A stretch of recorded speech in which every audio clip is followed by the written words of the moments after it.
Baik, menarik nih kalau kita membahas mengenai pertarungan persahabatan lah ya di Pilkada Jawa Timur ini, kembali bersama dengan para narasumber, para cawagup yang nanti akan berkontestasi di Pilkada Jawa Timur. Mas Emil, ini tadi udah mulai disinggung-singgung nih, dibuka-buka sedikit oleh Gus Hans yang dulu sempat menjadi tim ses. Khawatir nggak sih berhadapan dengan Gus Hans? Kan dulu sempat menjadi tim ses. Pasti kan punya nih kuncian-kunciannya. Dapurnya bisa dibuka satu-satu nih. Gimana nih Mas Emil? Ya nggak apa-apa, memang kesempatan kampanye ini kan adalah untuk masyarakat melihat isi dapur ya. Itu juga penting. Tadi kan selalu ada dua sisi gitu ya. Kalau kita melihat progres itu kan dilihat titik sebelum dan titik hari ini sudah sejauh apa. Kalau kita bicara kemiskinan, faktualnya bahwa penurunan angka kemiskinan di Jawa Timur itu justru yang tertinggi di Pulau Jawa. Bahkan di atas 200.000 jiwa yang dientaskan kemiskinannya. Dan itu jauh lebih tinggi dibandingkan peringkat kedua di Pulau Jawa itu yang angkanya sendiri tidak sampai sekitar 100.000. Jadi ini kita harus bisa membedakan antara posisi dan progres. Saya rasa itu adalah standar baku yang digunakan dalam menilai kinerja. Yang juga tidak kalah penting tadi mengenai mesin partai, saya malah dalam perjalanan ke Gresik untuk menghadiri acara Partai Persatuan Pembangunan yang mana mereka juga melakukan konsolidasi partai yang sangat aktif.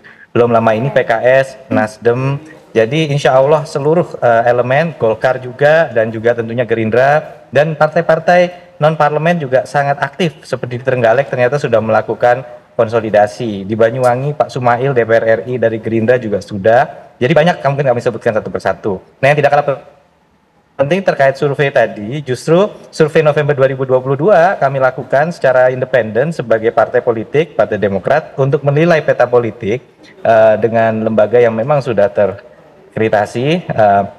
Ini menunjukkan 69,1%, mendekati 70% ini menginginkan Ibu Khofifah untuk menjadi gubernur kembali. Yang menjawab tidak menjawab sekitar 12-14% dan sisanya saja mengatakan tidak. Jadi tentunya sekali lagi perspektifnya banyak. Saya menghormati pandangan Mas Lukman dan Gus Han, semuanya demi keinginan yang baik. Semua maju karena melihat masyarakat punya harapan. Saya rasa ini kesempatan yang baik lah untuk saya dan sahabat-sahabat saya ini untuk sama-sama berikhtiar. Semakin ada pilihan tentu semakin baik untuk masyarakat Jawa Timur. Oke, Mas Emil tadi sudah disebutkan data-datanya, diperkaya lagi dengan Mas Lukman tadi yang juga menyatakan bahwa PR dari Jawa Timur itu juga mengenai pemberantasan kemiskinan. Lalu apa kemudian yang ditawarkan oleh Bu Khofifah dan juga Mas Emil atas permasalahan ini untuk warga Jawa Timur? Don't change the winning team. Kita sudah mendapat apresiasi dan bahkan diberikan anggaran. Jadi ini bukan kalau orang bilang cuma ngumpulin penghargaan, ada tambahan anggaran, insentif anggaran yang diberikan atas prestasi yang diraih. Salah satunya kemiskinan ekstrim dari 4,4% di atas nasional, bahkan kita justru menjadi lebih rendah dari nasional, di angka terakhir itu 0,8 hingga menjadi sekarang 0,6%. Nah artinya mari kita lanjutkan hal-hal yang baik, di mana kemiskinan ini pertama kita berorientasi pada pembangunan desa. Yang kedua, bagaimana kita menggunakan prinsip 3S, suplemen, sinergi, dan sinkronisasi. Ini sudah kita lakukan dengan baik pada saat era Kementerian Sosial waktu itu dipimpin Pak sebelumnya ya, Pusdati ini adalah Pak Mirza yang sekarang di Kementerian Kominfo. Kita bisa menyalurkan 1,4 juta tambahan bansos COVID dengan koordinasi WA Group dengan Dinsos seluruh Jawa Timur misalnya gitu. Nah, hal-hal seperti ini adalah bagian dari sinkronisasi misalnya. Lalu juga sinergi adalah bagaimana dinas yang berurusan kemiskinan bukan hanya Dinsos, tapi juga ada anti poverty program yang merupakan kelanjutan yang baik dari era Pak Dekarwo juga. Ini kita lakukan di setiap dinas seperti pertanian, kehutanan. Ini artinya urusan kemiskinan ini bukan hanya kerjaan dinas sosial sendiri. Jadi ini suplemen adalah melengkapi. Kita memberikan kepada lansia atau kepada penyandang difabel, sehingga apa yang sudah di-provide dari kementerian ini bisa dilengkapi bagi yang belum terisi, termasuk kepala rumah tangga perempuan. Nah ini hanya sekelumit contoh bagaimana program-program kemiskinan yang diarahkan kepada tentunya mengurangi biaya hidup ini juga dan meningkatkan potensi pendapatan akan terus menjadi kunci dari pengentasan kemiskinan di Jawa Timur. Oke. Itu dari pihak Bukofifa dan juga Mas Emil atau Cak Emil ya tadi sudah menyampaikan klaimnya dan juga menyampaikan programnya. Kalau Mas Lukman tadi yang sempat tertahan juga Mas, apa kemudian yang ditawarkan untuk bisa menyelesaikan permasalahan ini? Ya, jadi angka kemiskinan tertinggi secara nasional ini tentu PR besar buat Jawa Timur karena seharusnya kita tidak lagi diskusi soal itu Mbak Ken. Seharusnya sudah kan selesai berarti Mas. Republik ini udah berdiri sebegitu lama, sudah merdeka sebegini lama, kok kita masih bahas angka kemiskinan yang itu tertingginya di Jawa Timur. Artinya dia perlu dievaluasi dong. Harus dievaluasi. Nah, ada apa ini? Wong APBD-nya juga tinggi, PDRB-nya juga tinggi, kan gitu. Ini kan harusnya berkorelasi langsung terhadap angka kemiskinan yang turun seharusnya. Tetapi yang terjadi kok ini masih tertinggi, berarti ada yang salah dalam pengelolaan budget polisi di Jawa Timur, kira-kira kan begitu. Nah, kami tentu memiliki program yang kami sebut yang pertama UMKM ini kita perlu 1 juta UMKM selama nanti 5 tahun ke depan kalau Lukman menang kira-kira. Nah, kita bikin namanya programnya 1 juta UMKM untuk masyarakat Jawa Timur. Kenapa UMKM? Karena gini, ini kita perlu program yang padat karya, bukan padat modal. Kalau PDRB ini kan padat modal nih, orang yang duitnya besar ditaruh di situ, bikin investasi, duitnya yang untung mereka. Tetapi kita tidak anti itu, kita perlu itu, karena memang itu penyumbang pertumbuhan ekonomi. Tetapi kita juga perlu segmentasi yang memang langsung bisa dirasakan oleh masyarakat kecil. Kalau kita cinta terhadap masyarakat kecil, kalau kita cinta terhadap wong cilik, maka seharusnya juga kita cari solusi. Apa masalahnya? Masalahnya kemiskinan. Oke, kalau gitu apa yang belum dilakukan oleh pemerintah sekarang? Mungkin sudah dilakukan, tetapi ada hal yang harus lebih besar dilakukan lagi. Salah satunya adalah kami menginginkan hadirnya 1 juta UMKM buat masyarakat. Oke. Masih ada lagi? Banyak. Oke, masih banyak. Itu satu dulu kunciannya ya, tapi ya, Mas Lukman ya. Oke, karena Gus Hans juga harus menjawab juga nih, biar adil semua punya kesempatan. Apalagi kalau tadi disampaikan harus ada yang dievaluasi, harus ada perubahan Gus Hans. Kalau dari pasangan Bu Risma dan Gus Hans melihat apa yang kemudian harus diperbarui atau kemudian harus dirubah untuk menyelesaikan permasalahan kemiskinan. Karena kan Gus Hans juga udah tahu nih sebelumnya dapurnya Bukofifa dan juga Mas Emil gimana waktu dulu jadi tim ses. Jadi begini, kalau tadi Mas Lukman menanyakan kira-kira ada apa nih kok terjadi seperti itu, ya saya jawab, berarti ada yang kurang resik. Maka kita hadir di dalam konteks ini adalah membersihkan dari sesuatu yang memang menurut saya harus kita bersihkan. Artinya begini, bahwa di dalam pemerintahan itu kan sistem sudah ada, autopilot pun bisa jalan. Tetapi yang paling penting adalah political will dari para pemegang atau stakeholder atau pemegang kekuasaan itu, apakah betul akan menjalankan dengan baik.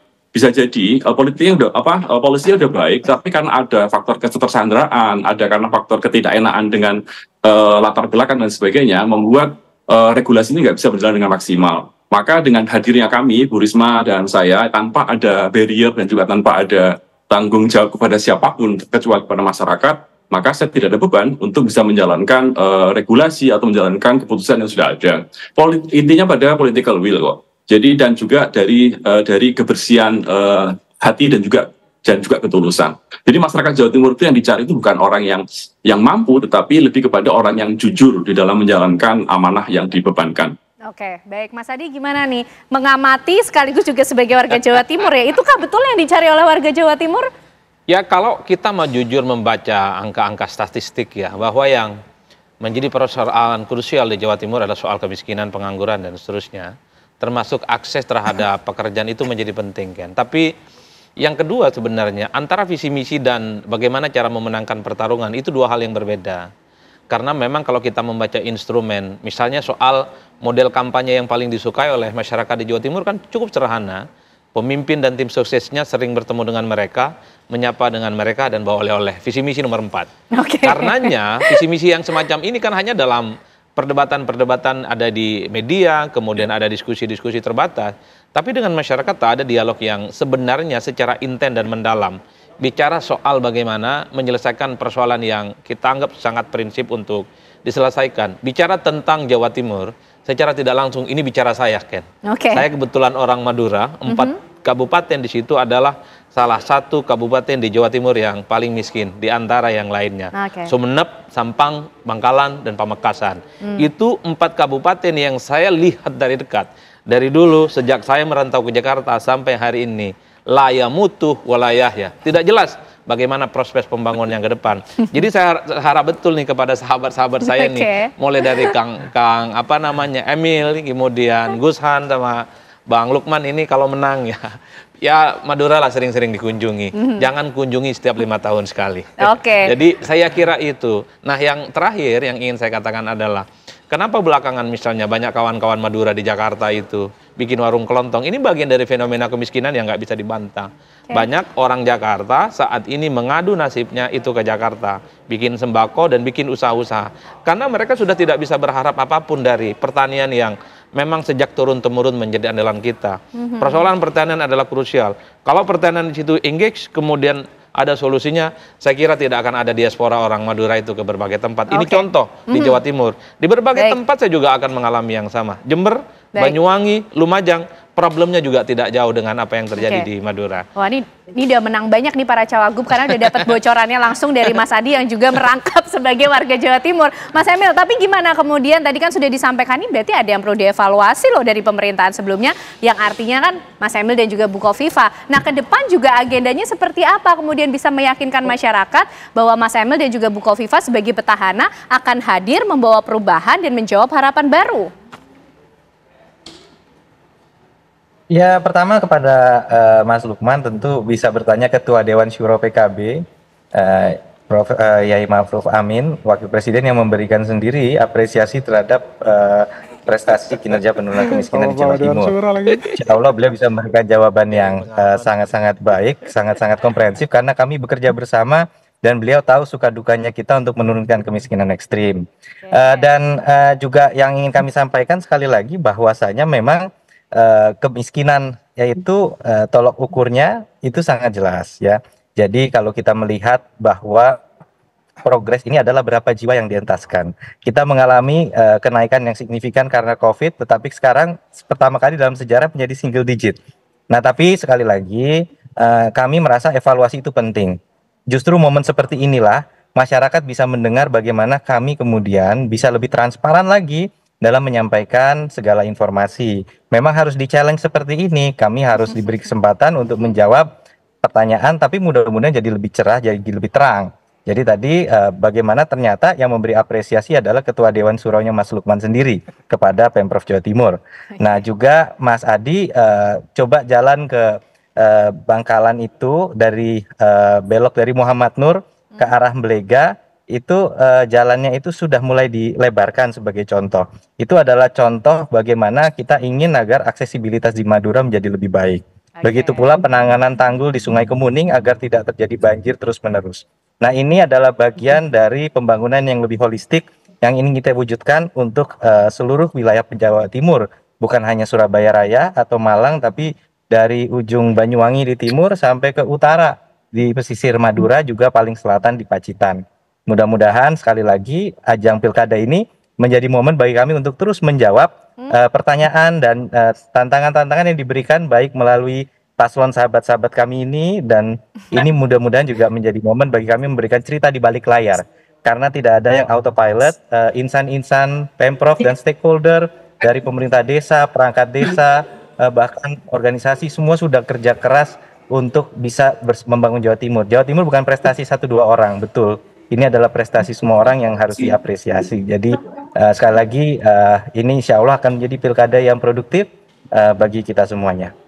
Oke, baik, menarik kalau kita bicara soal cerita di balik layar, ada man behind the show-nya dulu pas zaman Bu Kofifa sama Mas Emil. Gus Hans nanti mungkin ingin merespon sekaligus juga Mas Lukman dan juga Mas Adi ya, yang tadi diajak ngecek di sana tuh kondisinya seperti apa. Tapi Mas Emil terima kasih atas waktunya, sayang sekali harus meninggalkan terlebih dahulu perbincangan ini karena agenda berikutnya. Terima kasih Mas Emil, sukses dalam kontestasi di Pilkada Jawa Timur. Terima kasih Gus, bersama dengan sahabat-sahabat lama lainnya. Mas Adi, terima kasih. Baik, pemirsa, tapi usai jeda masih ada Mas Lukman dan juga Gus Han serta Mas Adi yang akan mengajak Anda untuk melihat, kita akan bedah lagi program-program apa sih yang akan ditawarkan untuk masyarakat Jawa Timur. Usai jeda kami kembali.